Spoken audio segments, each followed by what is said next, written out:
going.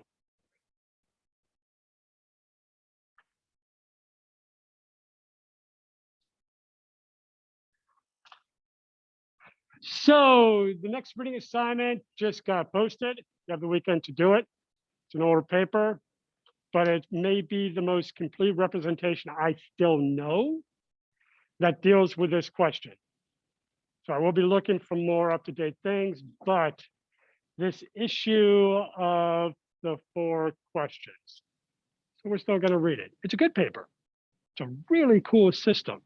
And one of the things to remember is the lead author, when she wrote this, was a graduate student. And this is one of these seminal papers still in animal behavior. So just kind of a nice little thing there. So today, we're kind of finishing up maybe a little bit of the background philosophy to animal behavior and a little bit of the history, and then we'll start getting into more of the mechanisms and jazz like that. So you guys know, in terms of class schedule, roughly every other week on Thursdays, we'll do sort of labs, sometimes on campus, sometimes off campus, sometimes in the classroom. And the other times we'll kind of be in the classroom. Make sense? Cool. Any questions? All right. So, Nobel Prize, most revered prize in science. Someone tell me the history of Nobel Prize? What it was for, why it's for?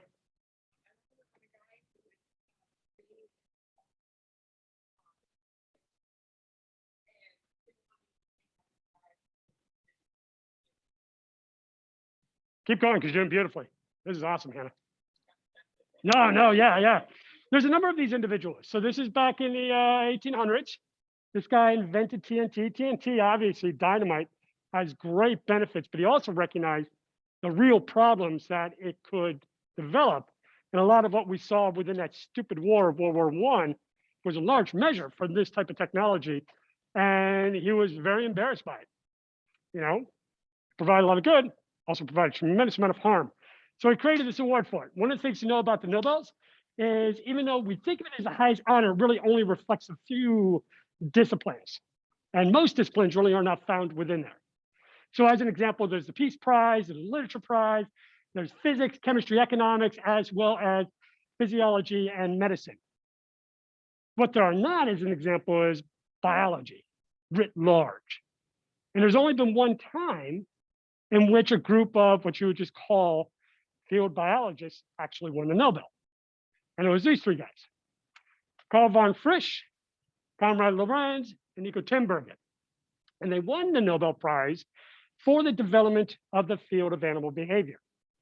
They're the ones, and I think it was Alex, you were talking about it first last time, with that weird period in this development of this science where, in some ways, it's one of the more important tools to get us to understand the naturalistic processes of biology. And it was very used in order to explain natural selection, which is the foundation for how life acts. And then it goes on this 80-year hiatus. And it goes on this 70, 80 years hiatus because it was done horribly. It was anecdotal. It was anthropomorphic without evidence. It was poetic. It was all the things that you guys described last week. And basically, as it should have been, it was dismissed as a science. What these guys did is they brought it back into a science, not in a sense of understanding behavior, like the ability to manipulate the behavior, like what we do with our pets and what we do with our kids. Important things to do, but really to understand the organism from its perspective. What are these goslings doing? What are honeybees doing? What and why are seagulls doing? Each one of these just being 3 taxa that these guys looked at, again, to try to understand, in the case of the honeybee, and we'll talk about later in the semester, the use of language and the use of a dance to convey abstract meaning. So the dance is abstract, that conveys very material meaning in terms of where to forage in a landscape. In the case of the goslings, and we'll talk about this later in the semester, how you identify a source for information and or protection. What do you do when you're newborn and know nothing about the environment to learn What is a valuable source for information? What is a valuable source for protection, which for a newborn organism is absolutely critical. If they fail at that, they die. And then in the case of the seagulls, why do stupid and weird things? Things that to us seem very random. But when you understand it within the natural history and the life history of the bird, come to make a tremendous amount of sense. So what they did in those three examples is they came up with a methodology for how to study animals that was not anecdotal, was not subjective, and therefore allowed you to get into real science in terms of the behavior these organisms were showing. And for a lot of people, and I get it, they come into behavior, and one of the things they may have like a lot of enthusiasm because they enjoy animals. And some of the first reactions when you get into behavior is sort of a frustration many times because they're kind of being told a lot of the ideas that you had are not really true or maybe incomplete or not well developed. That's all fine. What these guys gave us is the tools and the science to actually understand what the organisms were doing. And once we get a chance to actually look at what those organisms are doing, holy crap, it's so much more cool. Because there are weird things going on that defy any semblance of imagination for why you think life should operate. These guys give us that tool. So they won the Nobel in 1973. Absolutely brilliant. E.O. Wilson, who just passed away? Nope. Thomas Lovegood, who came up with our concept of biodiversity and conservation biology? Nope. But these guys did. And the only example I know of, again, where a field biologist, ecologist, evolutionary biologist was recognized with this honor. So very cool. One of the things that you see in a lot of behavioral biologists is they start their career in biology and they move during the course of their lifetime. Some of the most important researchers in terms of the evolution of disease and parasites that were really critical to understanding this pandemic, the HIV pandemic of the 1980s, came out of behavioral biologists who moved into those areas. Bill Hamilton, John Maynard Smith, both theoreticians who during the course of their lifetime made a dramatic shift and focused on, as an example, epidemiology and disease transmission. Because the same basic properties we see in the interaction between maybe like a host and a parasite, or between a predator and a prey, are really the exact same thing you see in terms of a disease and an infected individual. And therefore, the logics that they would develop in terms of like hawks and dove strategies, movements between sensory dependent state variables, all applied in those cases. Tinbergen, who again, was one of those three people who got the Nobel, also made a very strong transition. And what he started working on later in life are what we now describe as autistic individuals. And using his understanding of animal behavior, how do you identify someone who is on the spectrum? Not at that point in time was there any recognition of the spectrum. What was happening to individuals that are autistic at that point in time is they were basically just locked away. If they could not socialize, which is one of the main symptoms associated with degrees of autism, those individuals were just put into mental institutions. And if you've ever seen creepy movies about mental institutions, those are not far off the mark. They were really terrible and horrible places. And they were put out there because there was no way to really understand them because they weren't operating at all like we would expect other people to operate. Now, the paper he gave when he won the Nobel is all about his behavioral understanding of autism. As he was making this transition into more of human health. It is a very dated paper in the sense of some of the phrases he uses, some of the ways he sort of describes the processes are not the way that we would think about it, and definitely not the ways that we would want to describe it today. But if you're interested, it is a fascinating paper to kind of illustrate how you can move from one discipline to another. And as importantly, when I talk about behavior being an amalgamated trait, really illustrates that point that you could sort of use the behavior to understand things that normally you would describe as very separate. This work was really a seminal piece that got us to think much more completely about autism and really kind of laid the foundation for where we are today, which is so radically different than where we were when I was born. Radically different. So if you want to, it's optional, it's there. Please take a look. Questions with that? All right. So I have a question for you guys. What do we do with people who have problematic histories? And a lot of our science has problematic histories. Many of the individuals who do exceptional science did incredible work and for very good reasons. And many of the individuals who did incredible science were really problematic. Conrad Lorenz, one of the three people who won the Nobel Prize for the development of ethology, was a member of the Nazi Party, registered member of the Nazi Party in Austria in 1938. Among other things, he wrote a paper that made a strong case for the development of civilization and domestication as a reason why there should be no mixed marriages between Germans and non-German individuals. So basically, a mild form of eugenics, but still eugenics nonetheless. So what do we do with individuals like this? R.A. Fisher, one of the most important people in modern statistics, modern genetics, modern evolutionary biology, was an avowed eugenicist. Many of the statistical approaches he came up with were there to make arguments against, in particular, sub-Saharan Africans. So he develops a field which we rely on in everything that we do to make his arguments about racial superiority. So what do we do with these guys? So let me give you about 2 or 3 minutes. There is no right answer. I'm just curious what you guys think. Then we'll start talking about it. And I would really encourage you guys to talk to each other for this.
All right. So I'm not going to call individuals out randomly for this one because I'm actually really mostly curious where you guys are at. What do we do with these individuals? What do we do with the individuals? What do we do with their information? A little more information about Lorenz in particular. Lorenz denied his association after the war, vehemently, and just kind of dismissed it as in this is what people were doing. And the truth is, this is what people were doing. Germany was in a fervor. It was a dangerous environment. Austria was in a fervor. It was a dangerous environment. Jews were now being subjected. So were gypsies. So were homosexuals. So were political adversaries. And so were intimates. Those are the 5 main groups, of which Lorenz would definitely be part of that 5th group, the intimates. He said, it was done out of convenience. I didn't really have anything to do with it. He was so well known, so well established, that people fought to defend his name. Stringently. There's a period of time where Tinbergen becomes really dismissive and pissed off by Lorenz. Maybe associated with this, not associated with this. I'll be completely honest. I haven't looked directly enough into the journals to know. I'm not going to make a strong statement there. All I know is they were basically not in communication for a period of time. And when science was very small, at this period, science and sort of what we understand of science is exploding over the past 30 years. There were people involved, how large the community is, stuff like this. Back then, there are a lot of people, but you know them.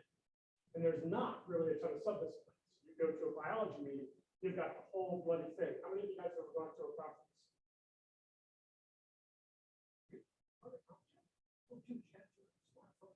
I mean, all it is just a geek fest. You are just in a room with 5 people, or not 5, sorry. You're in a space for 5 days, and all it is just geeks. And I don't know if you don't get to experience this very often, but I don't get to experience a lot of geeks. Like everyone has like cool and disaffected and not really going to get into it and not totally going to go off on their thing.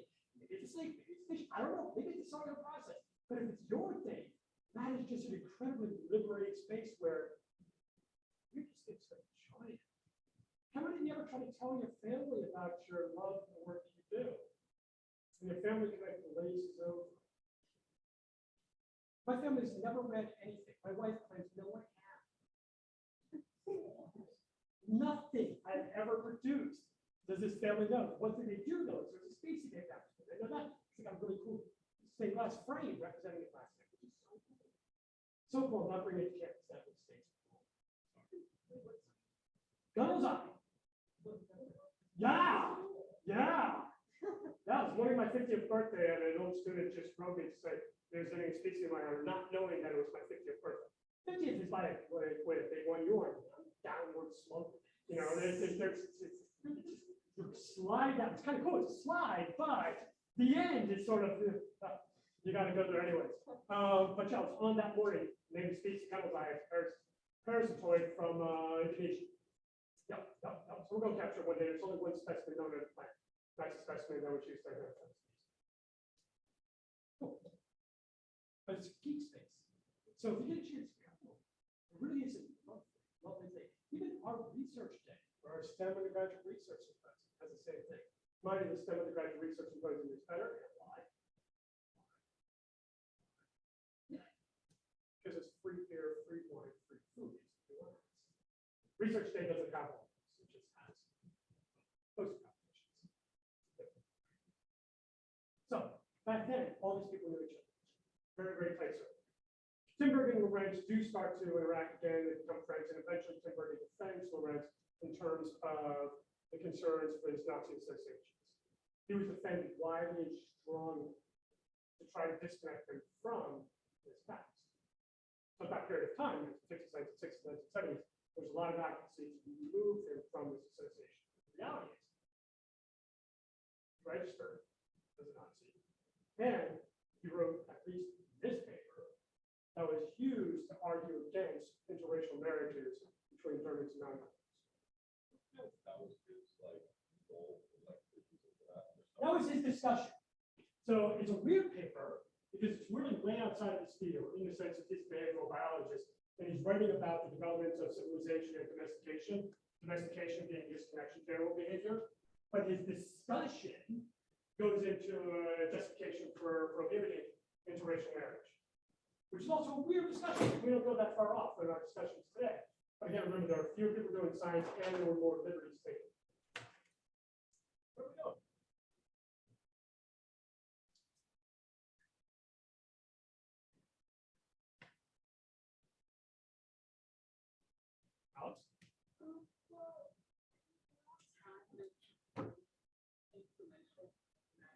reliable information we can still use. I just think if the information is tested and true, then we might as well still use it, but just try to obviously focus more on the whole science side and not on the Okay. So focus on the science, and then there's no question. The science of the lens provides some of the most important science ever discovered. In many ways, it's a foundational science to comparative psychology, some of its insights and discoveries. Some of its hypotheses are also just complete crap. That's standard for science. Remember, one of the things that's good about science is we come up with ideas, we test them, they get rejected. One of his ideas that we will talk about later in the semester that is complete crap is his understanding of behavioral endocrinology, hormones. His concept of hormones is a popular concept of hormones, but it has no bearing in any evidence. It's wrong concept, and we'll go through that later. So take the science, ignore the person. I think it sounds bad to say, like, just ignore it, but at the same time, this dude's probably dead, right? Oh, very. Yeah, Very good. so at Very the good. same time, like, he's already gone, he's paid for his sins. Well, no, we all pay for that sin, if that's what we're talking about. Okay. I'm on a downward slide, we're moving in that direction. So yeah. I just think as long as we continue to test it, make sure it's still evident and correct today, and use it for reasons that are not towards racism or discrimination, then I think we're fine. It's adapting the science that fit more of the standard calculation. And that's always constantly changing. There's always going to be arguments for both sides. That's part of the science is that portion as well. But I hate to throw this one out there. This is another one. But in medicine, we actually, as Americans, dismissed a lot of the crimes, per se, of some of the physicians that were in the Nazi Party during that time and took their information and used it to improve medicine globally at that time. And the horrible experiments that they did to these all the ones these people were charges. There was no, it was awful. Let's just put it that way. It's still here, the documentaries, the documentary. But we've done that before. We've taken the science with discredited individuals and kind of just shove them away. So take the science, ignore the individual, or just sort of dismiss it, and we'll try to figure out what that means.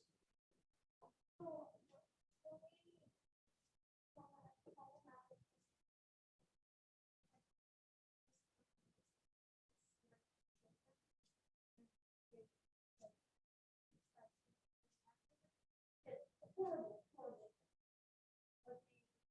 But when they teach it to children, obviously, you don't talk about that. You really don't know it as a regular person.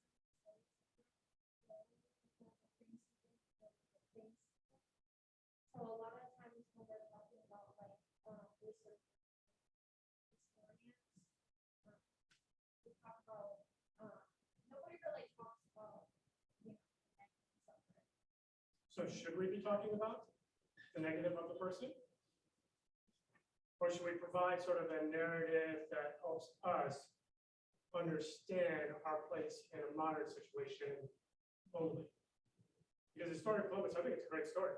In one sense, it really does help us understand who we are as a community in the Americas. And just so you guys know, I'm a fundamental American homer.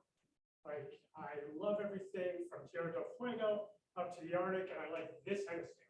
Europe, it's nice. Everybody's over there, they're cool. Africa, it's cool. Asia, I'm sure it's lovely, but I like the Americas, Peru, Ecuador, Colombia, Central America, Costa Rica, Nicaragua, North America, Mexico, US, and Canada.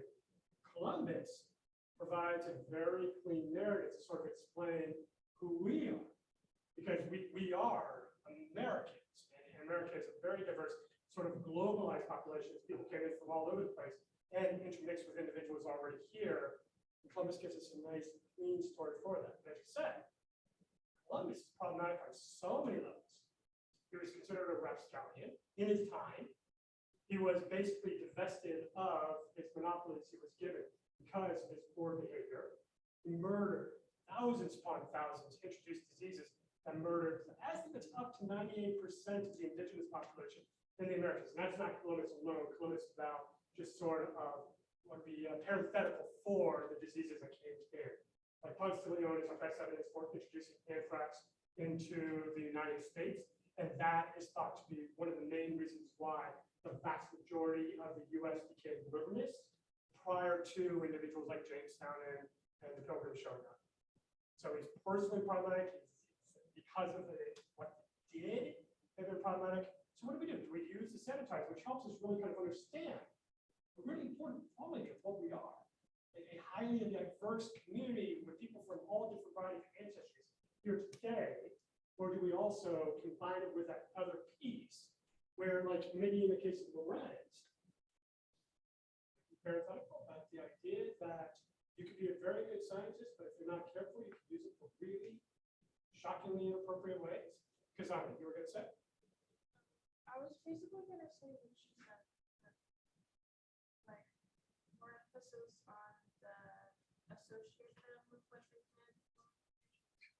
That is on the teaching. What they contribute. Don't be like them necessarily. What thoughts?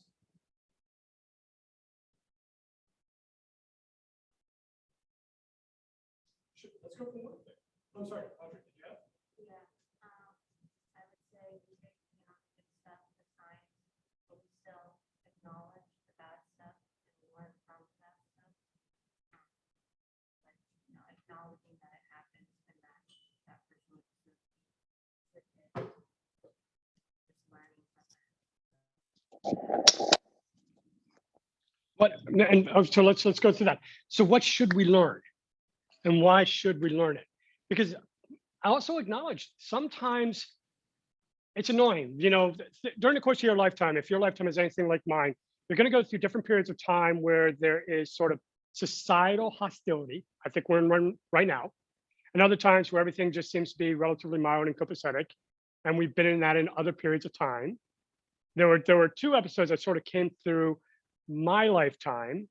One in the mid 70s, when we came out of Vietnam, there was a lot of destabilization. There was a lot of hostility to that war. And even being a kid, we're 3 and 4, I was seeing it. And it was a frustration between the presence of military and non-military. And a lot of who we are today is a direct offshoot of sort of the aggression and the frustration people had then. The second one that I remember very clearly in my lifetime was during the mid 80s through early 90s with the emergence of the HIV virus. And I know that's a little redundant, sorry, HIV virus, it stands for virus. But there was a lot of pent up aggression that was projected on the queer community, in particular gay men. And all of a sudden it became overnight dangerous to be gay. What's happened over the course there has been a radical shift as well.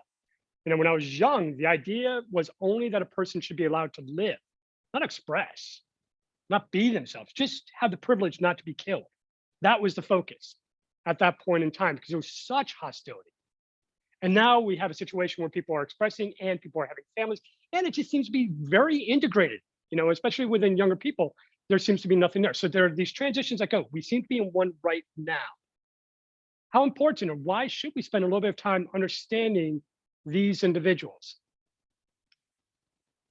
Henrietta Lacks, HeLa cells.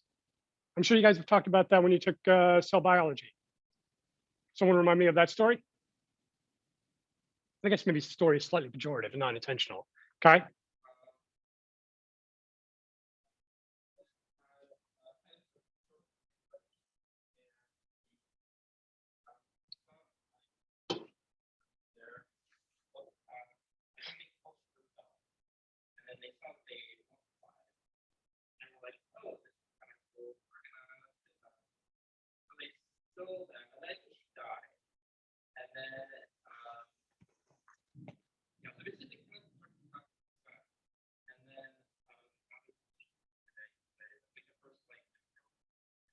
Yeah, you guys use HeLa cells.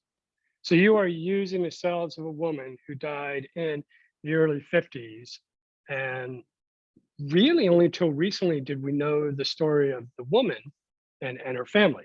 There's a little bit more to the story. I mean, she was being treated at Johns Hopkins. Johns Hopkins has a long history of treating poor individuals without pay. So Johns Hopkins just did the work. The individual who took the cells, they had been trying to culture cells for ages because you need to culture cells in order to do experiments on all different varieties of diseases. And if you can't culture cells, you can't do these experiments. You can't do things like to work on treatments for cancer, and obvious when you're talking about cervical cancer.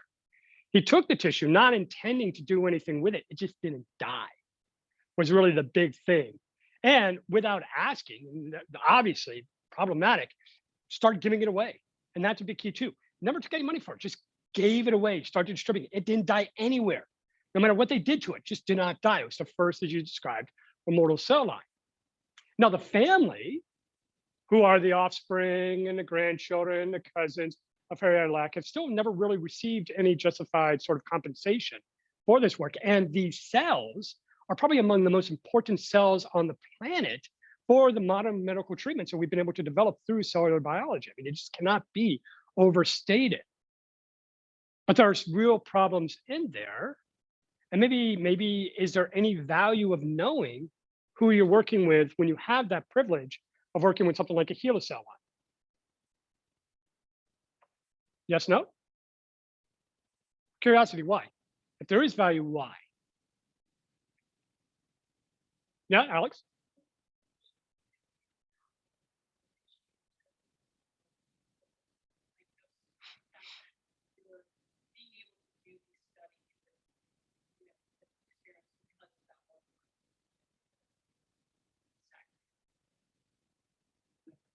I think that's totally fair. I mean, anytime you work with a cadaver, one of the things you really should be is just beyond respectful.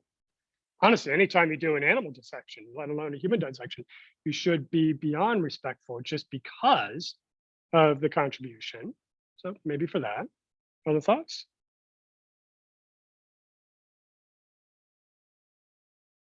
Why am I having us talk about this? Which is a question you should always ask yourself. I promise you, there are no flippant reasons for anything we do in this class.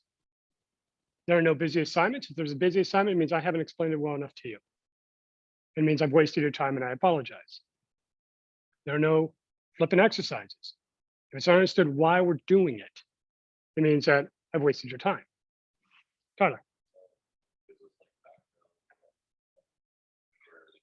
I like that. One of the things it does is give us background.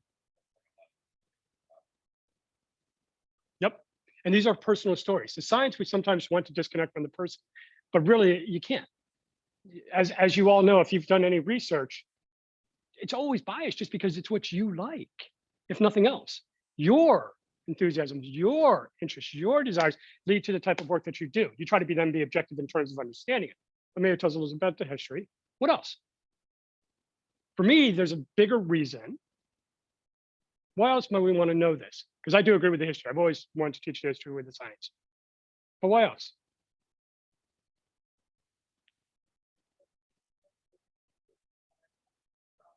Oh, I like that. I like that. In fact, that's pretty optimistic. It shows how we can improve on our science. And why else? Yeah.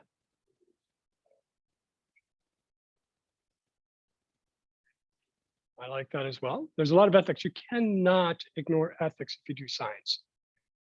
We really should eventually have, and I don't know what stage it is. Maybe it's undergraduate, maybe it's graduate, maybe it's professional degrees like medicine, but there really needs to be very thoughtful consideration of ethics because you can't do, well, let me rephrase that. You should not do science unless you're doing it with the highest ethical standard. One of the things that we're starting to reframe even our own campus is how we do IACUC and IRB. Do you guys know what IACUC and IRB are? Institutional Animal Care and Use Committee. That's the committee that evaluates whether you're able to do studies on animals that have backbones. And IRB is the Internal Review Board.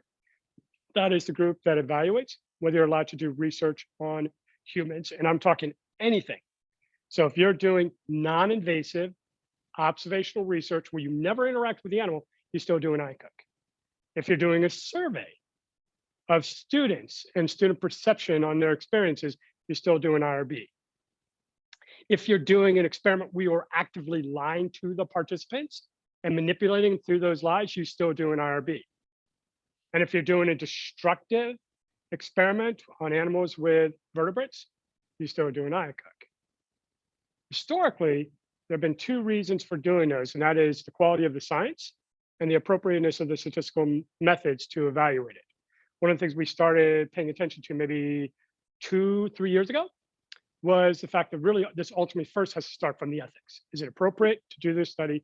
Is the question justifiable? And is the method appropriate for minimizing any sort of harm or concern? And that came in because we had a philosopher who was an ethicist, bioethicist, came in and really kind of required us to think more deeply. It was good. It's all a pain in the butt, but it's good. There's one other reason that I have you guys do this. We can all become problematic. There's not a person among us, no matter how gifted you are, how smart you are, how capable you are, to do wrong things. I personally think we can learn mostly when we see the mistakes other individuals make so that we don't have to repeat it, we can avoid it. And I love the example of Henrietta Lack. The original scientists who took it didn't take it with any malintent. The original scientists who took the cells didn't try or didn't even think of sort of the consequence to Henrietta Lack and or the family. The chance of saving Henrietta Lack based on his cancer line was zero. She not going to survive. But the association to the family and how the family could have been supported from it, completely oblivious to it. There was no malintent in this individual. But the fact that those cell lines were cultured without permission, the fact that the cell lines became universal, the fact that that family still has never received just compensation for that contribution are all problematic. But the original purpose, not at all. Lorenz here, yeah, that's a punk move. Hopefully he really did try to redeem himself. But if you look at the way it's really described in the 50s and the 60s, it's more about justifying himself. It's more of a defensive instead of an apologetic. We all make mistakes. He tried to defend his actions.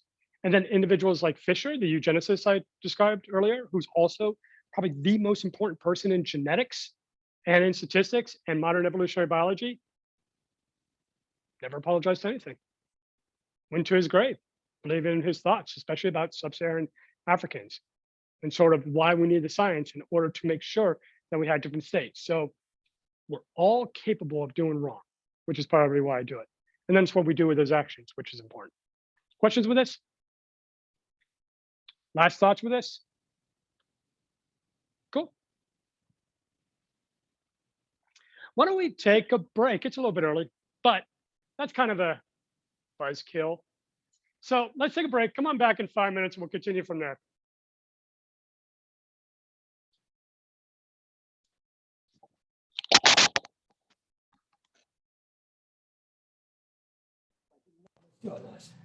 Anyone else, if you came in late, give me a yell.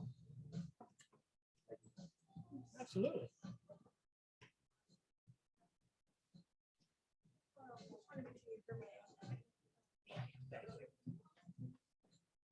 Last name? Brenda, thank you very much. Thank you. Thank you.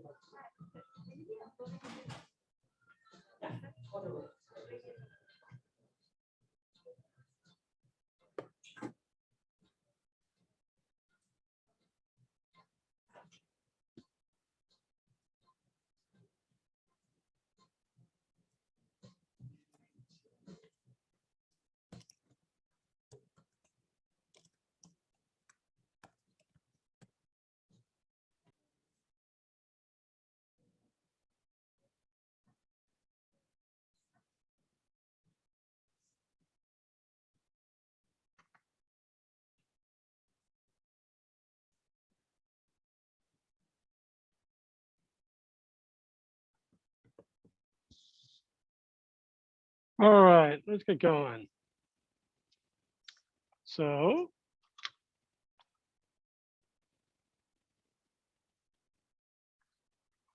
I want you to identify, develop 4 independent, totally unassociated questions and or hypotheses about a single aspect of this broad clubbed cuttlefish. I'm going to show the video a few times. You might want to jot down notes as you're watching the video.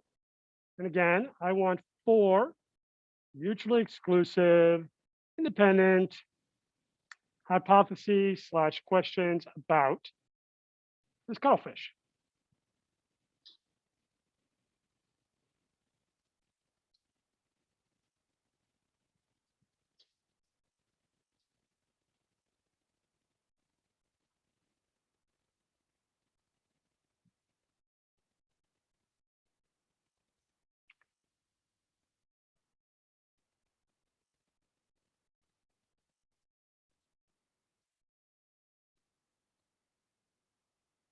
This is the behavior I want you to focus on.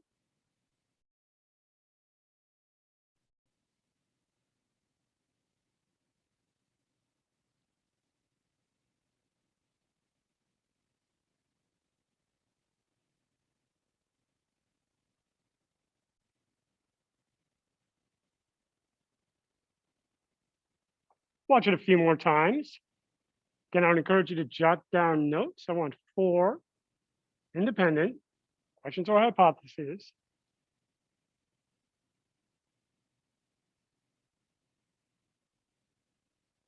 We'll call it a tentacle strobe display.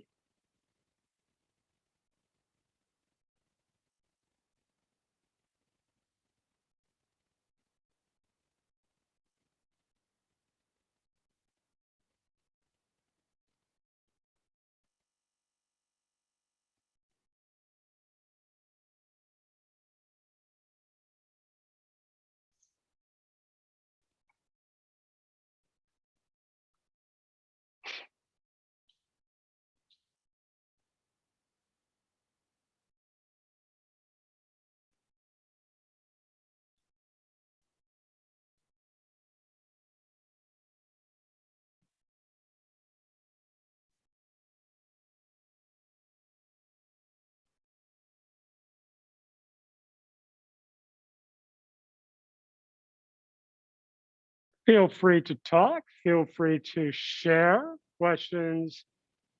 That is, I want 4 mutually exclusive independent, and this will be the last time I show it.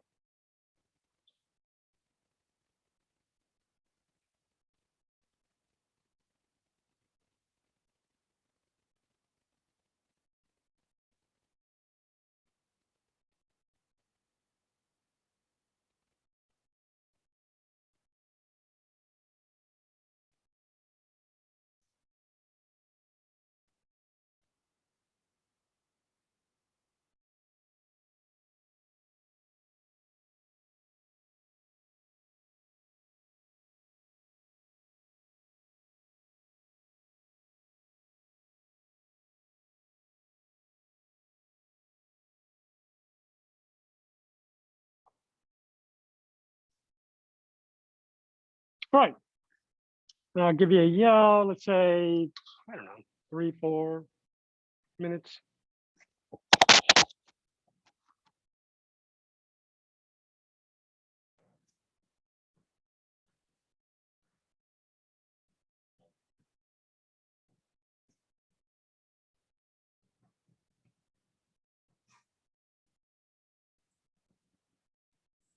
I encourage you to talk at your table. Make sure that your questions are mutually exclusive. They're independent of each other. I want 4 categories of questions that are not basically alternative hypothesis to the same question.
Okay, Leah, you get the first one. Talk to me.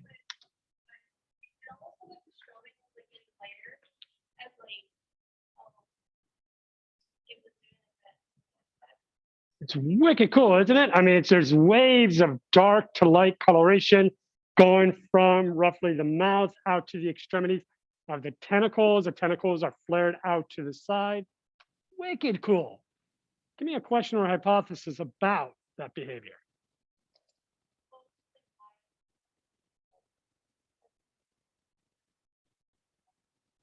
A little more information.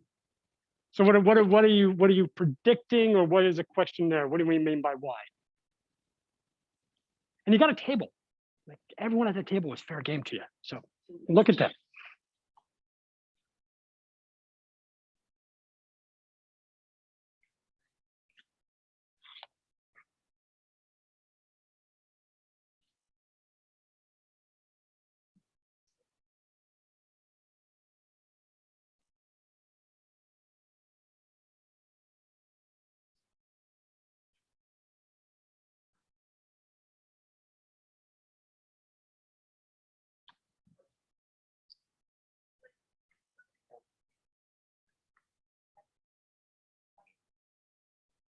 More money served.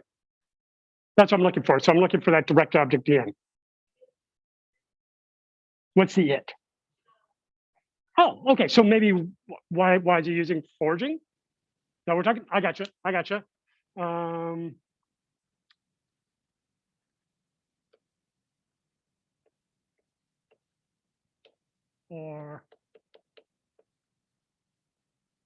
and we're calling it, what did I say?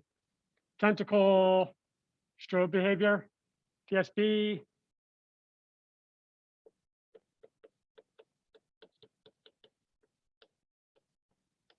Interesting. Audrey, you're up.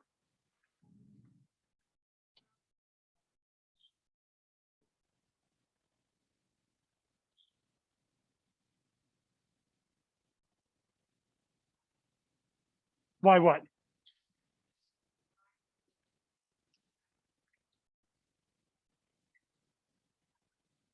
Is this about the prey again?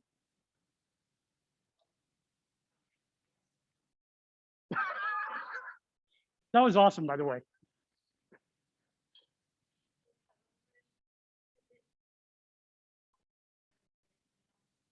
Yep. What's the end game? I'm missing that part. To do what? So why extend the tentacles out to do what?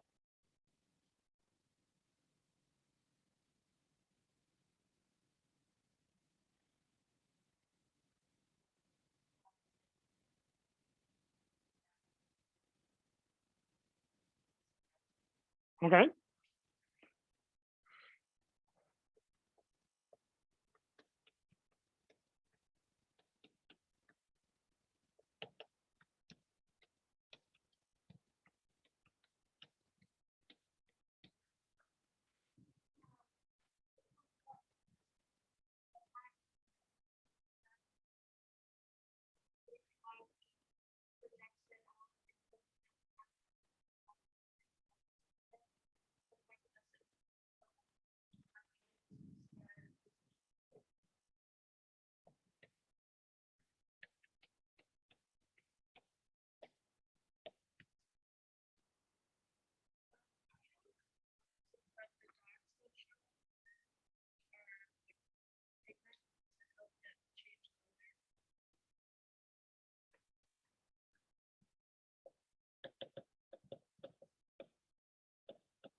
This is different. These are all the same. I want 4. David?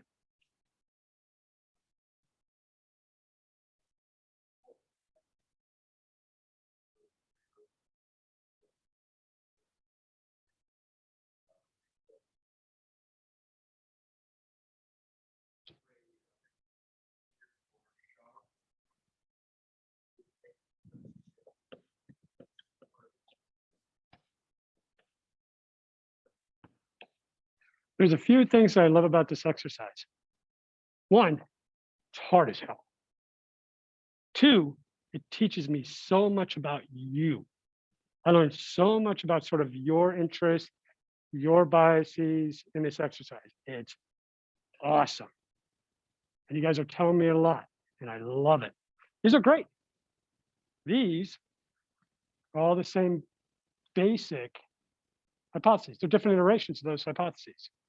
That one's different. Giovanna? So prior to protruding the lead, the coat is in a really bright white color. Okay. And I was curious if that like bright white color was in order to track the encryption of Africa and get it to the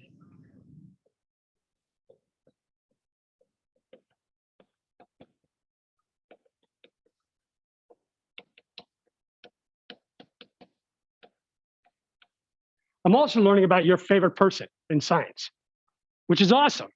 Okay.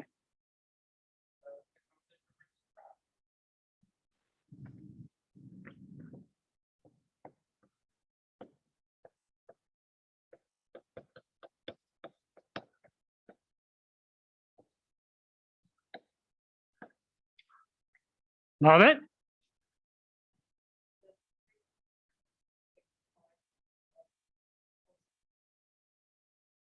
only effective, not craft.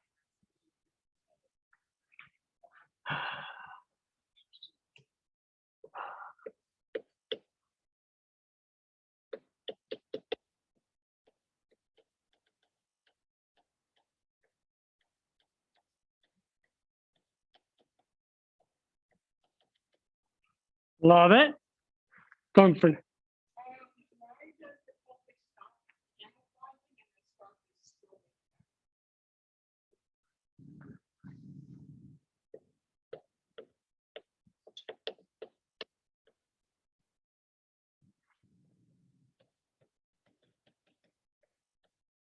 that question could be either one of these 2 categories. We have half information to get there.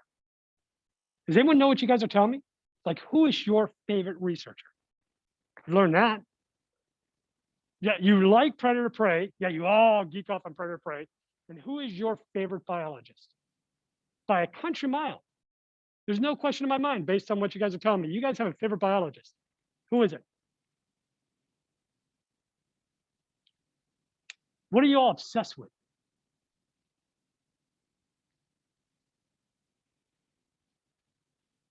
Like, you guys are obsessed. You love this. You think it's the coolest thing, Victoria?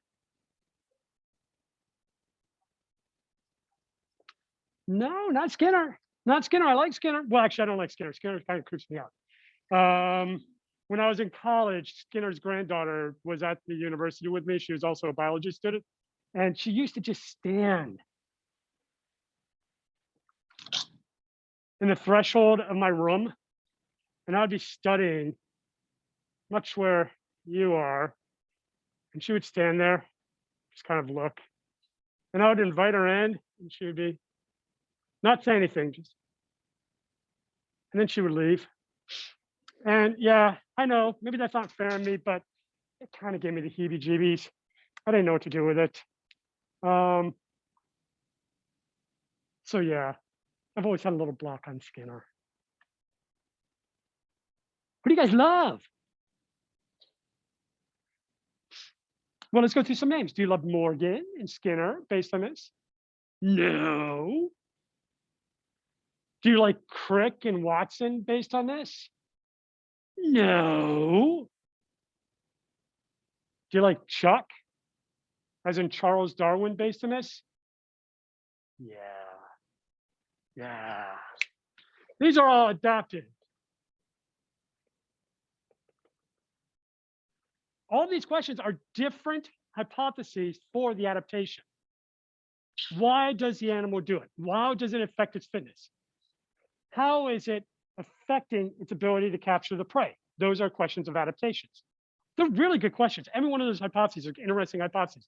Does the orientation affect the ability to attract the prey? Does the prey get scared? Does the prey get confused? Is that initial white strobe part of that capturing of the prey? There are two parts, and I think you're right. One, everyone focused on the prey, and the prey may be part of it. It definitely suggested based on what we saw there. And one of the reasons I turn off the volume is because most nature documentaries just tell you all these things that sometimes are okay and sometimes they're not. The visuals are amazing. The background music tends to be pretty cool. The narration, not so much. It's more about answers and less about questions. But these over here are all questions of adaptation. And this is where a lot of our heads go. They go to that same idea that Darwin was playing with natural selection and all the work in evolutionary biology really goes at. Why do things occur? How does that affect an organism's survival and or reproduction? But if you look at them, they're really just different hypotheses, or the questions just pull out one piece of the overall display and ask about that. But the same basic category. I'm going to get rid of these two because these are good, because they really do get at the fact that both of these categories are wise, right? But how is this different? It's a why as well. These are all whys. Why does display occur? Is it prey specific? Why does display occur? Does it affect the ability to capture the prey? Why does display occur? Is it about associating or confusing the prey? All of them are about why that displays occur. This is also why. Well, it's not really why. In fact, I'm going to take that back. It's not why at all. It's, go ahead. It's not focused on a prey. What is it focused on? It's focused on the main animal. And what about the main animal? How exactly? So if these are whys, these are hows. So what I want you guys to do is I want you to go back to the same bloody thing. Do you need to see the video again, or do we have a mental image of the video? And we can see the video again because it's a cool video. What I want is I want 4 categories. And no, I know you guys love adaptation. That's totally cool. And I agree with you. Charles Darwin is just a rock star. And I love going to Down House, and I will be going again because it's cool to go walking through his library. And I love going to the Galapagos, and I will be going to the Galapagos again because it is cool to stand in the same place where he first stood on those islands. And one day, if I am lucky and rich enough, I will be taking a cruise of the Beagle. Most importantly, to go down through Tierra del Fuego into Chile, where he got all those cool fossils, and really sort of track that because it just, I like the history. It would be fun, but no more adaptive questions. Okay? There are 3 different categories. You got one of them, how, but come up with a few more of these. How does it occur? But there are 2 that we don't have yet, okay? Oh, I'm gonna give you a few seconds. I'm sorry, you'll be first up when I ask for the question. Let me give you guys 3 or 4 minutes. I want the other categories.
All right.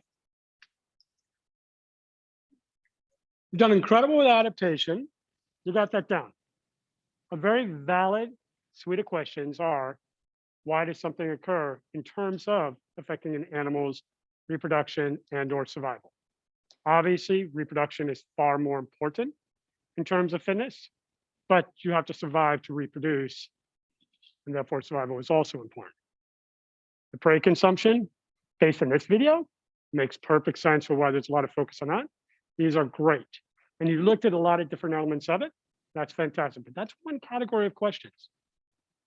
Notice we also have the how the pigmentation is differentially expressed in order to create that strobe. That is an equally valid and important question to understand the strobing. So if we can get some more of that category, it'd be great. And then there's two other categories. And the two other categories are difficult because you got to think beyond just the image that you're looking at right there at that time. And we may or may not get those, and that's fine. But can I have some more? Kai, I was going to start with you.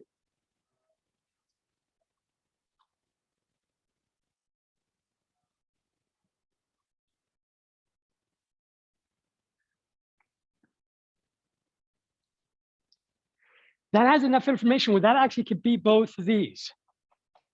It depends on sort of what we're looking at. If it's terms of survival and fitness, and then it can also be in terms of this. So what do we mean by how there? Give me a little more information.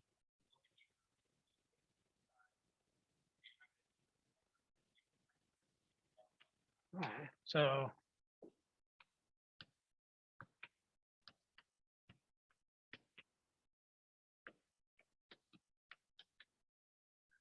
what I call it, TSB. Did I capture what you're describing? Jared? Give me some sense. What are we talking about?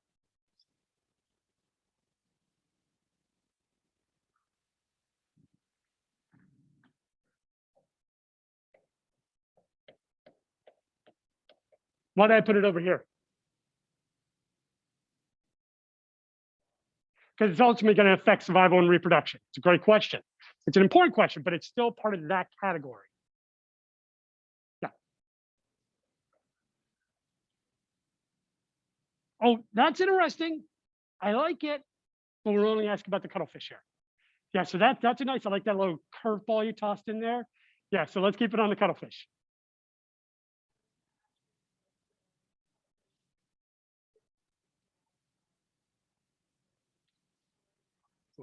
Ooh.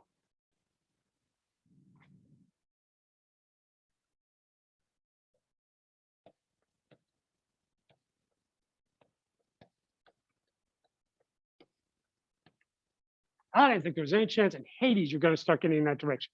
I don't think we know exactly what's there yet, but that was really insightful. Really insightful.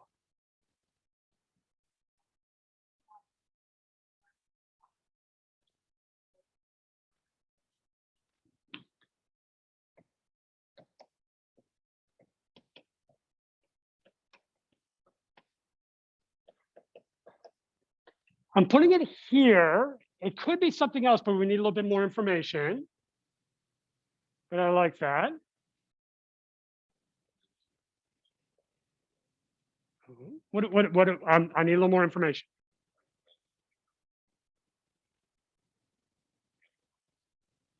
What's a time scale for when? That's what I'm looking for.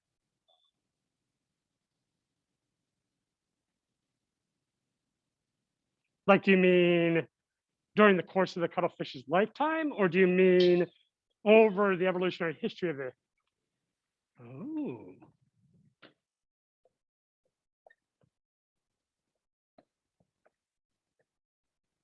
Yep, that's in here.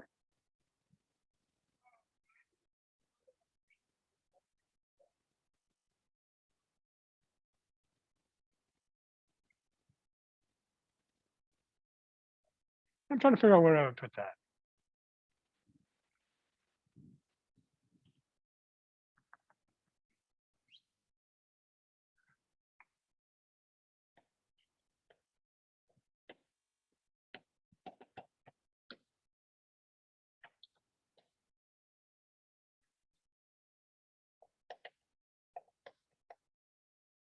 I see some connection here, which is why I'm putting it over here. Okay, so no hands for a second. I'm giving you a challenge. We have 3 categories, beautifully. One question that we always have are adaptive questions. These are important questions. Why does it occur? And one of the things about an adaptive question is it tells you why as it affects the individual's fitness in that lifetime. So why does this cuttlefish do the display? Does it affect its survival? Maybe through foraging? Does it affect its reproduction? Maybe through courtship? Does it affect its reproduction? Maybe through taking care of its offspring? Does it affect its survival? Maybe through the ability to escape its own predation? Adaptation. Brilliant. Questions that deal with the why within an individual's lifetime. Brilliant.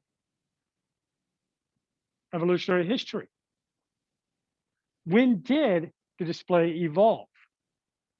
How did the display evolve relative to other cephalopods, octopi, chamber analysis? Brilliant. These are valid questions as well.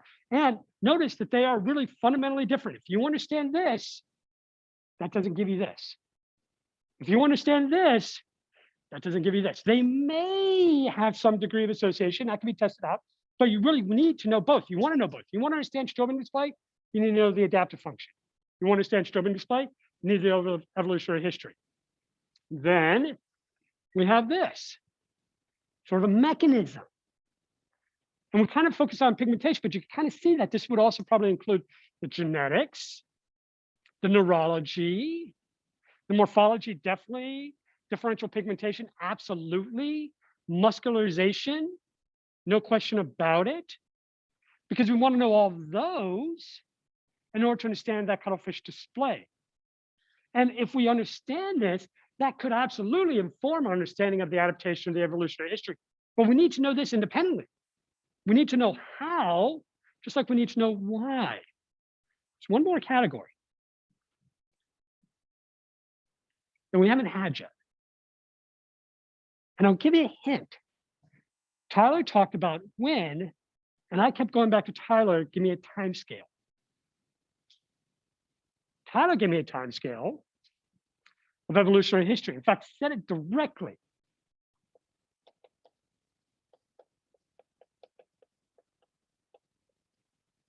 Awesome. But there's another time scale that we need to understand that's equally important to understand the overall display.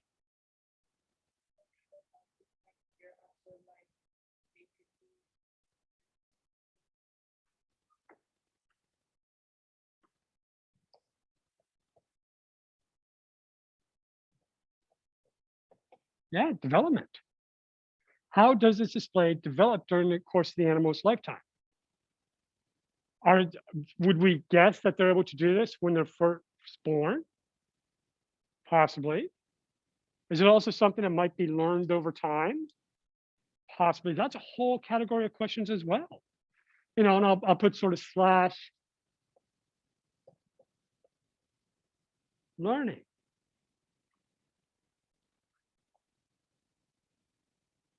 This insight is one of the most important insights we've had in science. It may seem trivial, but try to imagine for a second. Science, where the assumption is these are the only valid questions to ask about a trait, whether it be a genetic, physiological, morphological, behavioral trait. You all, when you started this, really did focus on adaptations, effects on survival and reproduction. Those are really valuable, but imagine what the science would be if we only focused on that suite and that category of hypotheses. Would we understand the science? Would we have a complete knowledge about the trait, or would we have a partial understanding of the trait? Very partial. Very partial. And you can see that for any of the 4 categories. If you just know that category and all the science focuses on that, you only have a partial understanding. That's 1. 2, have you ever had this conversation?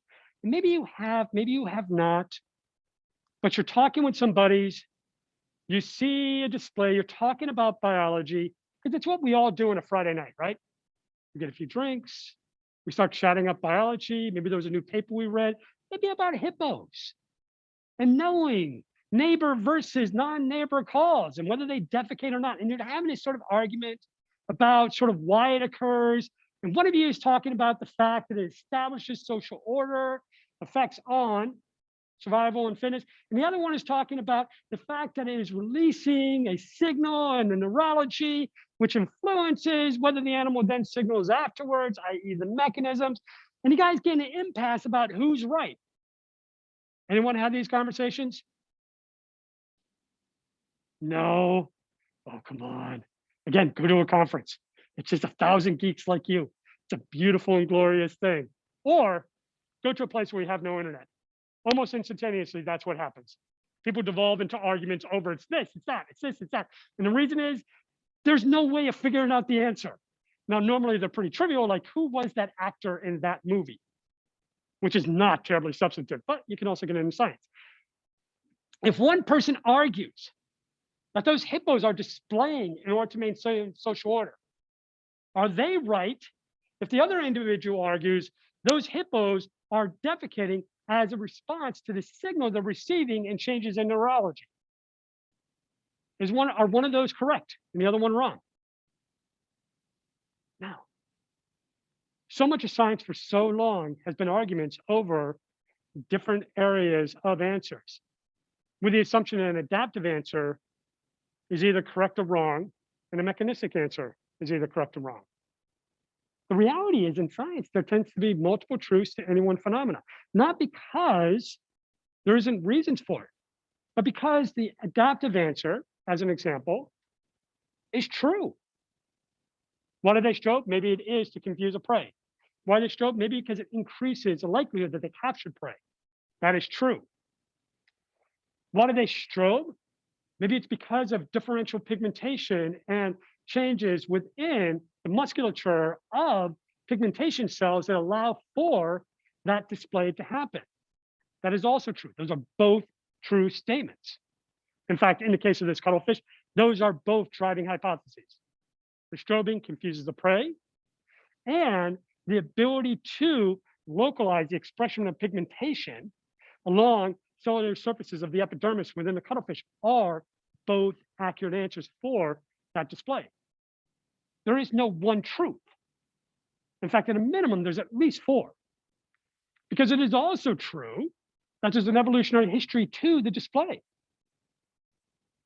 That it doesn't come from nothing.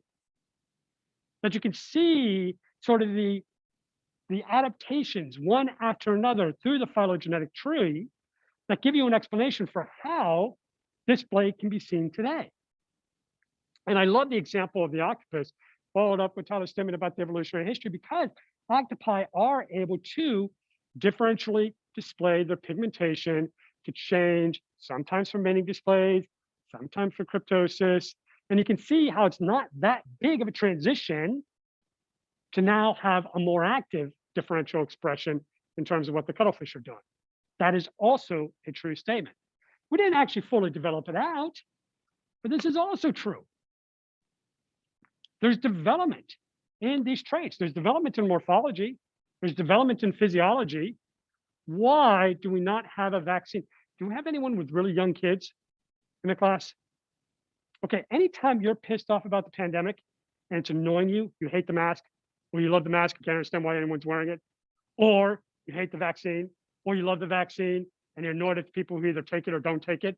Anytime you are annoyed by the pandemic, chill out. You do not have young kids, 5, 4, 3, 2, and 1. Those people, their life has sucked for the past 2 years. They have kids, that makes them happy. Hopefully it makes them happy. It should make them happy. It's a good thing. But they've had no real solutions. Have you ever tried to get a mask on a kid? Or have you ever tried to go to like New York where they actually wear masks and then try to get a mask on a kid? Not going to happen. Or try to get a kid into school? Not going to happen. And if you take a kid to daycare, what do they do to each other? They just slobber all over each other. So all you are is just a vector for all diseases. So you will have COVID, like it's going to be days till it happens. And then you can't go to work. That sucks. And all of this is because you can't get a vaccine. And why can't these little kids get a vaccine? Their development is fundamentally different.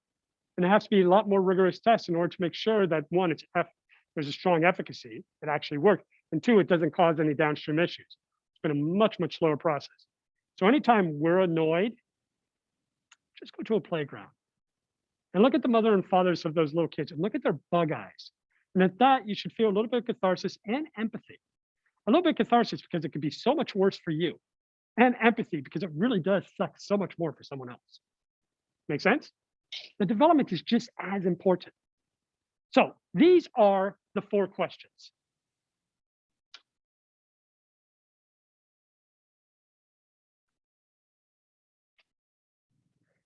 And what they're getting at is there are 4 different areas that have to be fully understood in order to understand a trait.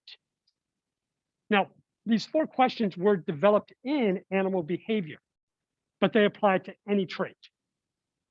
Genetics, morphology, neurology, immunology, any trait. You must understand the mechanisms which explain the cause of a trait in terms of its proximate explanation. In this case, proximate means immediate. So differential pigmentation causes strobing.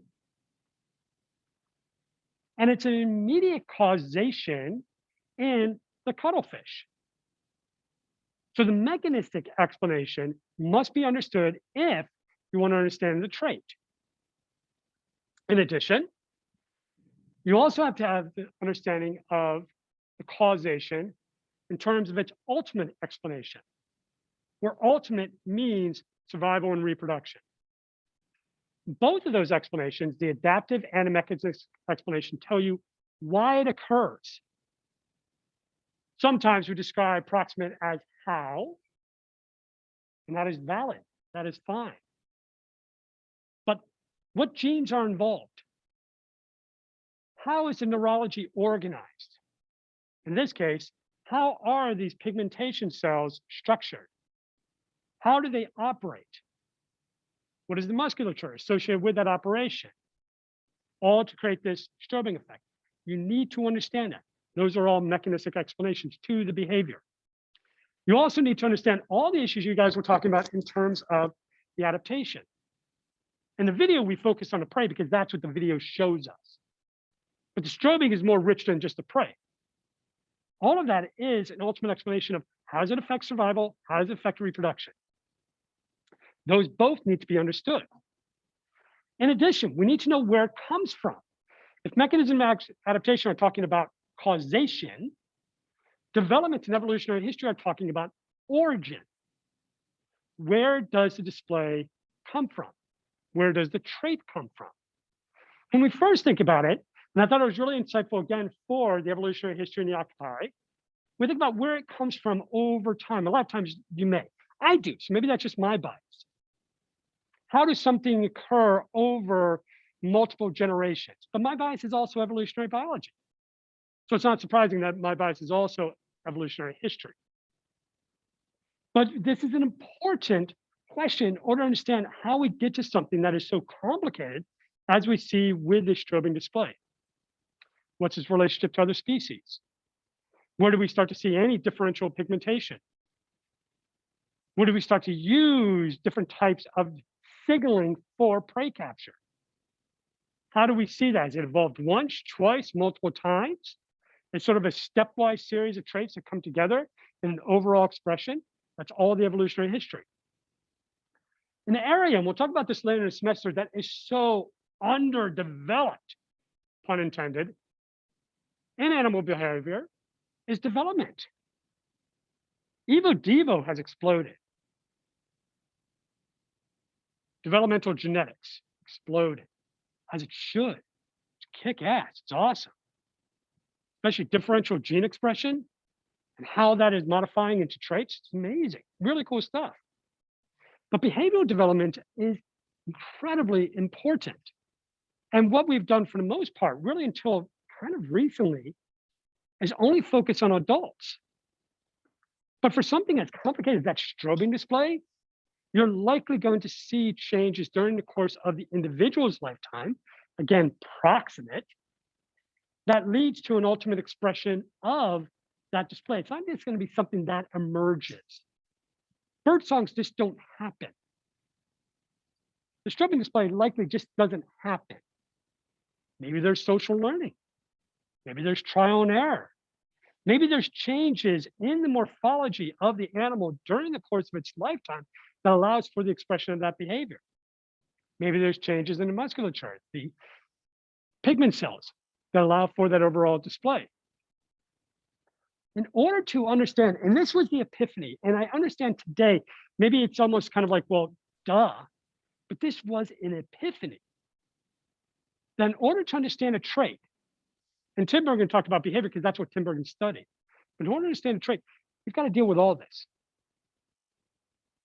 This is brilliant in really on multiple levels. One, it recognizes the fact that there really are multiple truths to a phenomenon. Understanding the mechanism, knowing what hypotheses are supported in terms of a mechanistic explanation is important. There will also be an adaptive explanation for that. There will also be an evolutionary history to the development. And then there will be development in the organism over its time. Each of these are valid explanations. Two, it gives you a sweep of what you need to know. A full sort of thought through the process. At this point in time, this is basically just how science operates. Though each one of us as individuals can get into our own head traps, so we really kind of only focus on one thing. And we assume one thing is really primary of importance. But it's a cool thing, incredible gift to science. And even though it's really, this was a philosophical exercise by Tinbergen, maybe as important as any other scientific tool we developed, methodological approach we developed, and or statistical approach that we developed. Just the insight that the knowledge needs to be more expansive than the single question you might be addressing. When we think about these, mechanism, how do our genetic or hormonal differences affect the behavior? Immediate, and really looking at almost kind of the amalgamated trait. I really love the fact that you guys recognize this as well. Not all mechanisms need to be internal. What signals influence the expression of the behavior?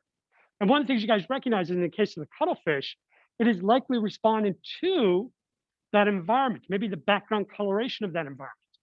And maybe we could think about it, maybe not so much in the strobe behavior, but in other ways in which it modifies its pigmentation, especially when it's trying to look cryptic. And what signals and sort of how that is influencing the animal's ability to show that behavior. So mechanisms we primarily think about as internal, all the other traits that influence the expression of the behavior, but they can be external. Those outside influences that can influence the expression of the behavior. Adaptation. Why does the behavior exist? How does it affect survival and reproduction?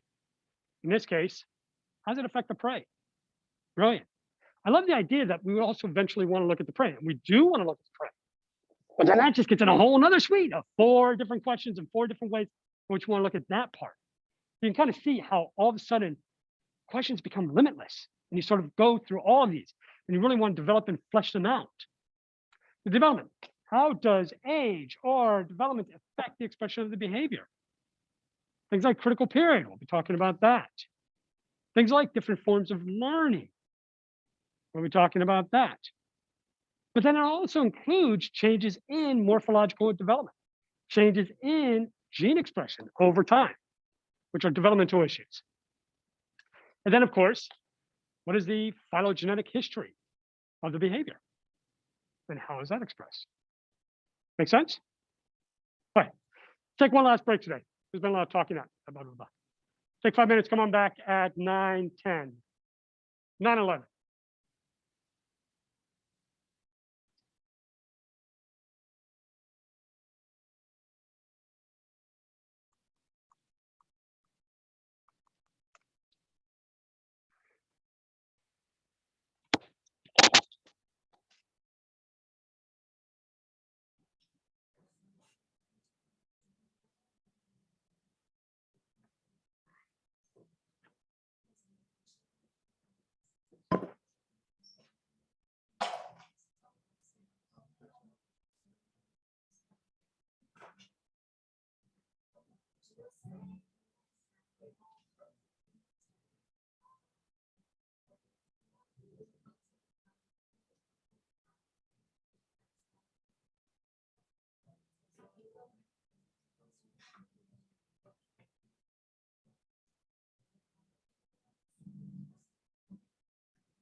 This is Billy Gunnels. I'm over in Merwin 228. I just want to report that the control panel is down. It says it's not online. I'm able to run my class, so I don't need you right now. But there may be classes later in the day that need to use the control panel and therefore need it fixed before they start. This class will be done by 9:45. I know the next one starts at 10, and I'm under the impression that the next one has an exam, and that's with Dr. Martha Rosenthal. So there may be some time there. Again, the control panel is not online, and therefore people trying to teach later today may not be able to use it to teach the class. Thanks.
Oh, shoot. Shoot.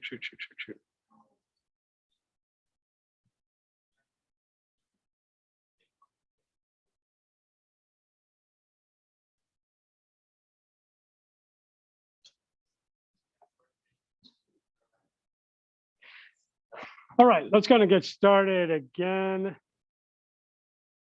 And okay, so we can get that.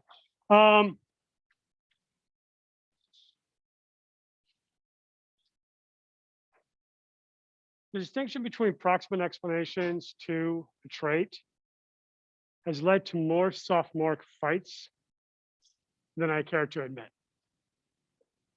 What do I mean by sophomoric? What does the word sophomoric mean? It's one of the best words in the English language. Guy?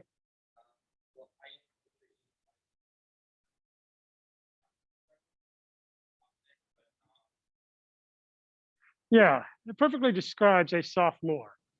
I would define it as a wise idiot. An individual that has a little bit of knowledge, but no idea what to do with it. So they're an idiot, which really describes the second year in any one of its experiences. As you are a first year student in high school, you're terrified of the experience. When you become a sophomore, you're still obnoxious, but now you have a little bit of knowledge of the entire system, and it's why. Ugh. And in college, we see that in terms of our second year. We have a little bit of knowledge, but we don't know what to do with it. I think we have one sophomore here. You're much more delightful in college. Thank you. But graduate students are really good examples of sophomore because they even have a little bit more knowledge and they just flail around all over the place, not knowing what to do with it. And we can see weird things like peer reviews becoming all nasty. But this argument between proximate and ultimate has produced more sophomoric arguments than anything else I know. Proximate, as a reminder, tends to be mechanistic explanations, especially when we're talking about the organism's lifetime. And a lot of our studies are really the organism's lifetime. You only need to do a phylogeny a few times. And as soon as you character map onto a phylogeny, there's not a lot more debate. It's kind of a resolved issue. So we don't do a lot of studies on it, but a lot of immediate issues. What are the structures? What are the signals?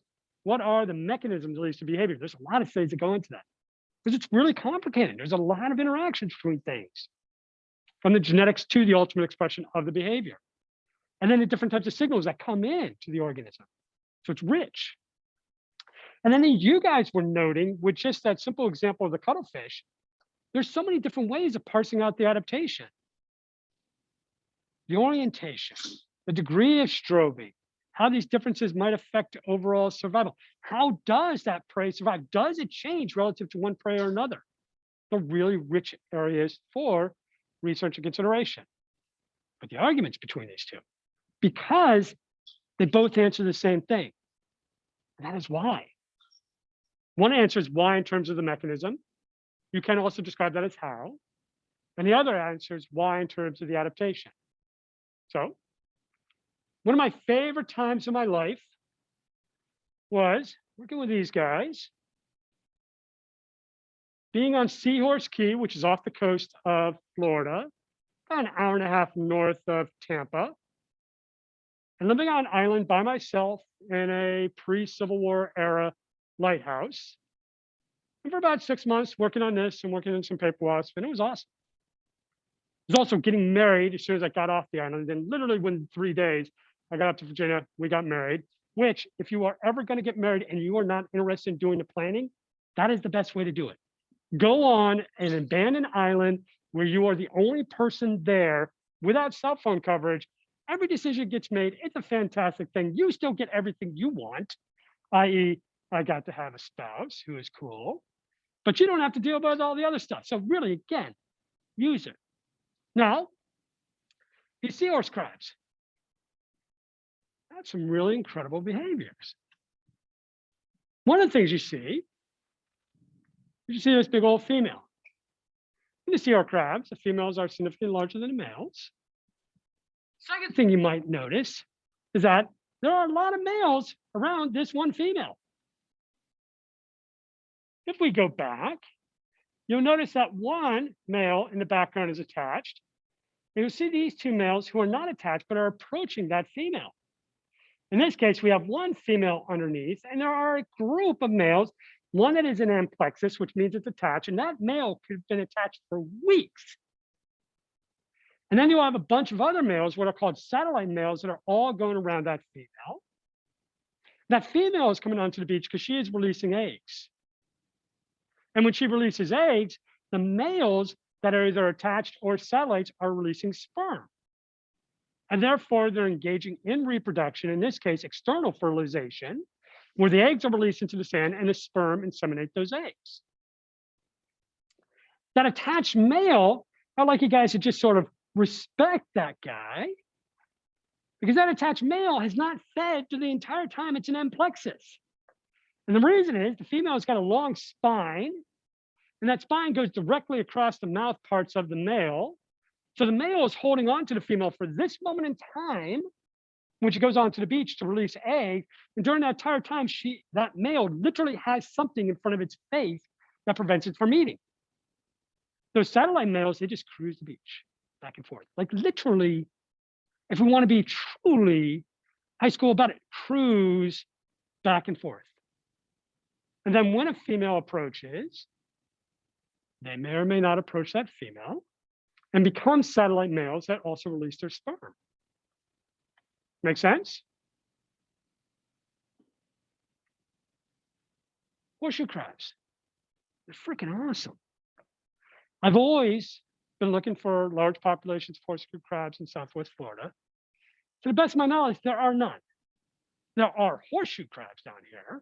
And I think a bunch of you all saw a molt when we went down to Bunch Beach, little, basically a young, immature horseshoe crab. But has anyone seen a large population? Like this is on the Delaware shore where there's a massive population of horseshoe crabs that come during the spring high tides. In the Yucatan Peninsula and different parts of Florida, we have very large populations. But anyone seen large population around us? Maybe Naples through Port Charlotte? No? Okay, well, if you do, if you ever hear one, please give me a yell. I would love to know. Each of these is a confirmed explanation for why this occurs. So each of them have been tested. Each of them are statistically valid. Each of these statements are scientifically true. What I want you to do is I want you to identify which of these are approximate explanations for what you just saw, and which of these are ultimate explanations for what you saw. So which of these are about the mechanisms for what you saw, and which of these are about the adaptation for what you saw. But they're all ultraviolet. Horseshoe crabs nest at the top layer of the high tide line on the new and the full high moon tides, the highest tides of the year. The reason they do this is their eggs develop better than if they're lower on the beach. Female horseshoe crabs release their eggs when they reach the edge of the high tide water mark. Unpaired male horseshoe crabs congregate around nesting couples because they are visually attracted by large group size. Females come ashore with a male attached to an plexus. Unpaired males gather around the nesting couples. Unpaired male horseshoe crabs congregate around nesting couples to engage in sperm competition with the paired males. Horseshoe crabs have external fertilization. Sperm competition occurs when a sperm of two or more males compete for access to the eggs of the single female. Groups of unpaired male horseshoe crabs congregate around nesting couples because they obtain more fertilization than they would as a single unpaired male competing with the attached male. Each of these is a valid explanation. Each of these are true. Which are approximate, which are ultimate. Give you guys about 3, 4, maybe 5 minutes.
Y'all can and should talk.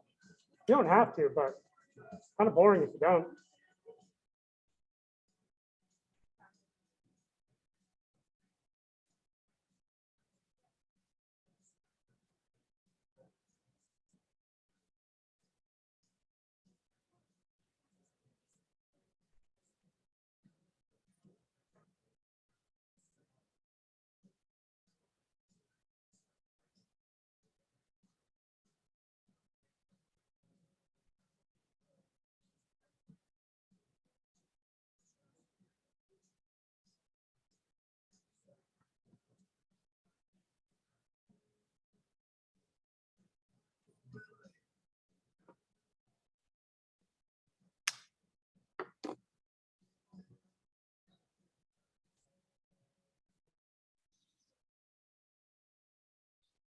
Okay, Virginia, you're up.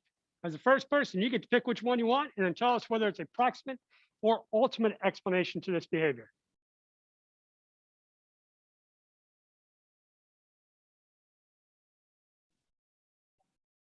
I'm so sorry, a little louder.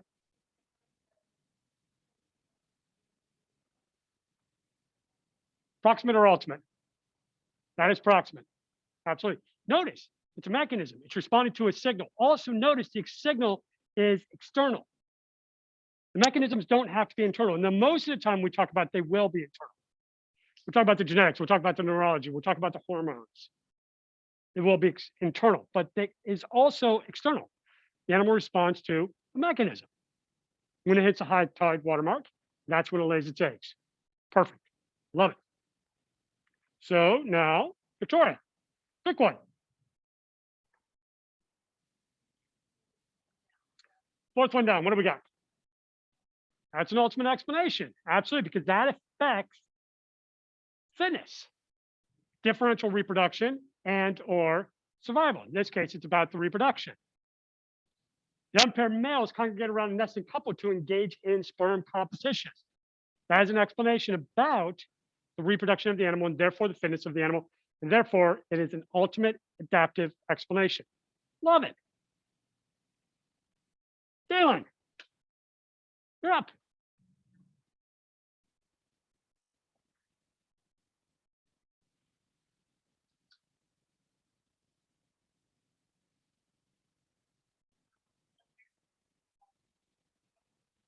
Love it. Perfect. Again, external. This we're using the research that's been done by this group, and they primarily have focused on external attributes. But this was a really, really cool, simple, clever experiment. They made cement moldings of horseshoe crabs, and then they put them in different arrangements and identified which groups the satellite males went to. The satellite males went to larger groups. This is about the signal the satellite males are responding to. It is describing the mechanism of the behavior that is proximate. Kaylin, two more.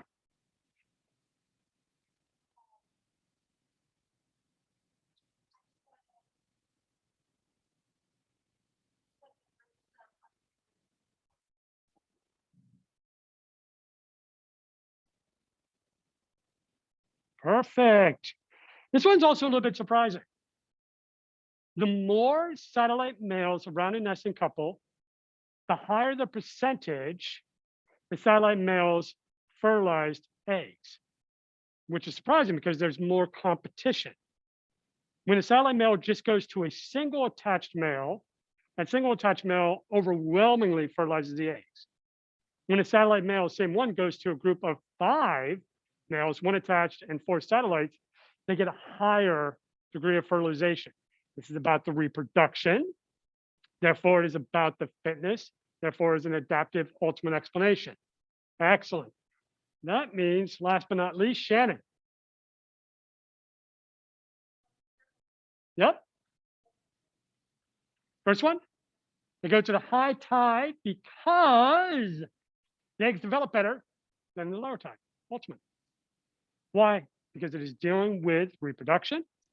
Therefore, it's providing an explanation of fitness and therefore adaptation.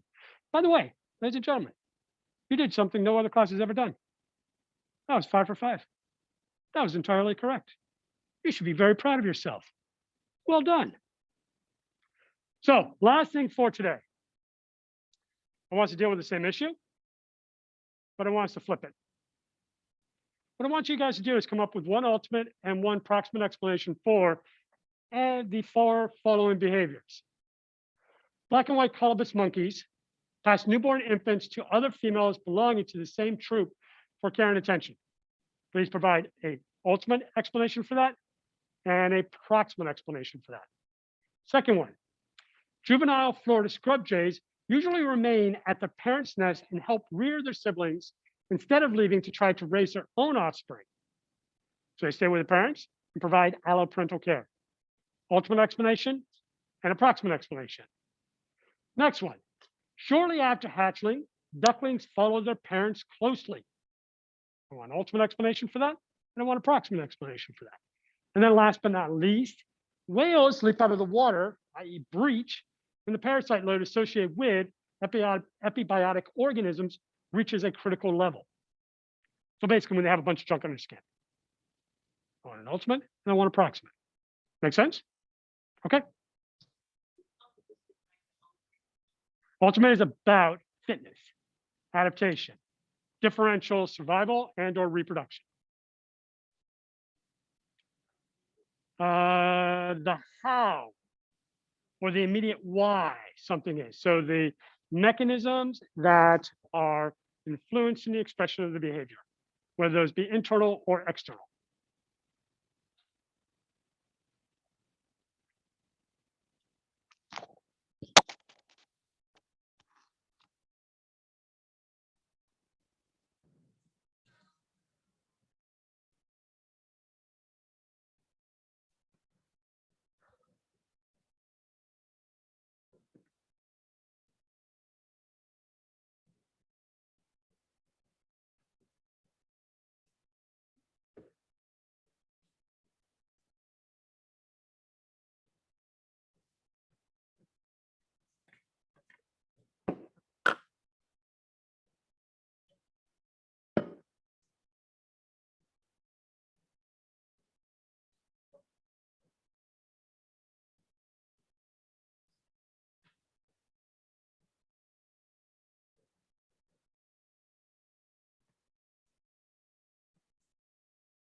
Bless you.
Giovanna.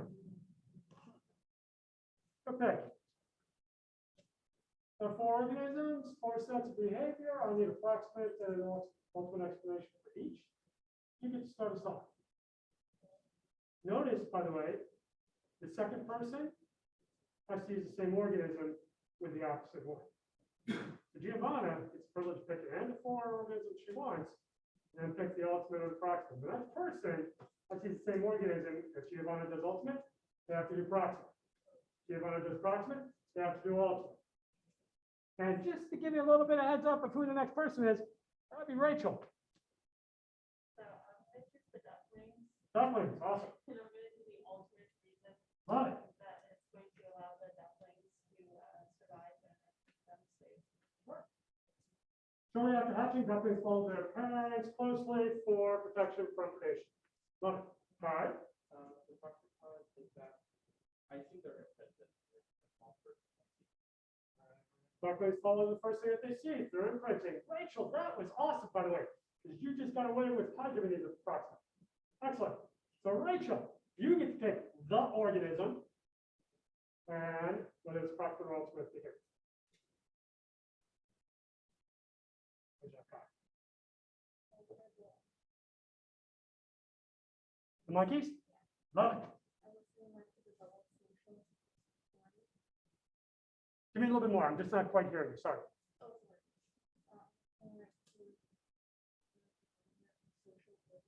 All right. All right. So is that approximate or ultimate explanation? That's going to be ultimate. It's not a full statement out, but they pass it around to facilitate social order, which influences survival and reproduction. Yep. Love it. Is there someone who wants to volunteer for the proximate of that? Like I did, which is very generous. Anyone want to give the volunteer? Tyler, go ahead.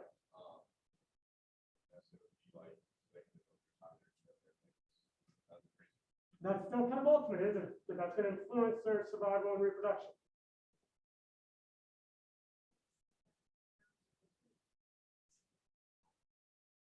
That's still kind of ultimate, because that's going to affect their survival and reproduction. These are good. I like these. These are all good alternative hypotheses.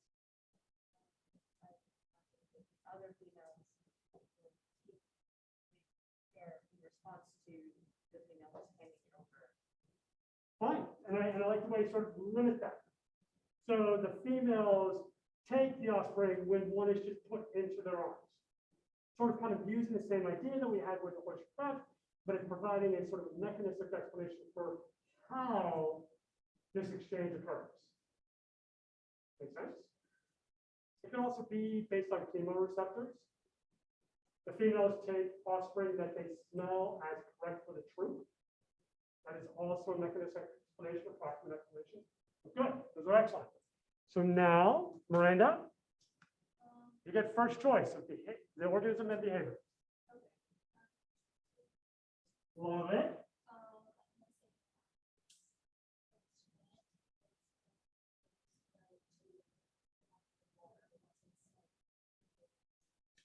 And what does it do to the parasites? That breaching.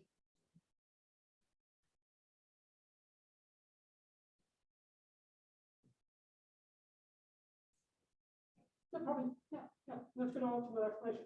The whales breach in order to remove parasites from their epidermis. Like it. Good ultimate explanation. And want to volunteer for a proximate? Otherwise, it's Miriam. Yes, Hannah, please.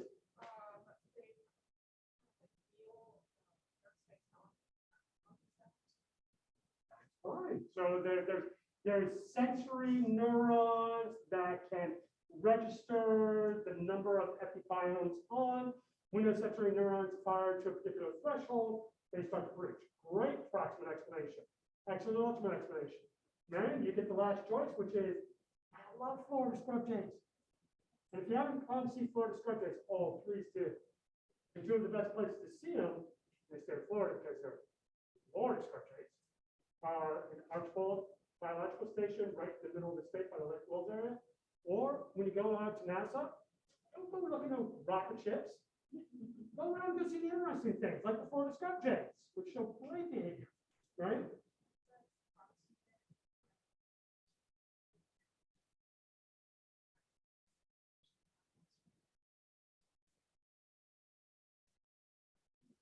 The proximate or ultimate?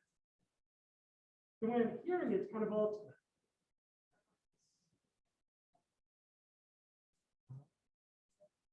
Okay. All right, so they leave at a particular age and they stay when they're too young to leave. Okay, I'll give you that. So what's the ultimate? Volunteer or Laura? Yes, but Alex volunteered. Alex? I was saying for ultimate, they stay with their mother for better chance of survival because they know that's really. There was a mother for better chance of survival, especially that follows Marion's explanation of they're too young to leave. They stay with the mother because they get more access to it. It was excellent. Doesn't mean any of those are true. That's not what we're doing here. What we're doing here is differentiating between those mechanistic and ultimate explanations. Any questions for the day? Have a lovely day. Where am I going to see you on Tuesday? Here. Over the weekend, you have another reading journal and assignments, please submit it. Otherwise, I will get through grading this weekend. That is my goal. Get grading done.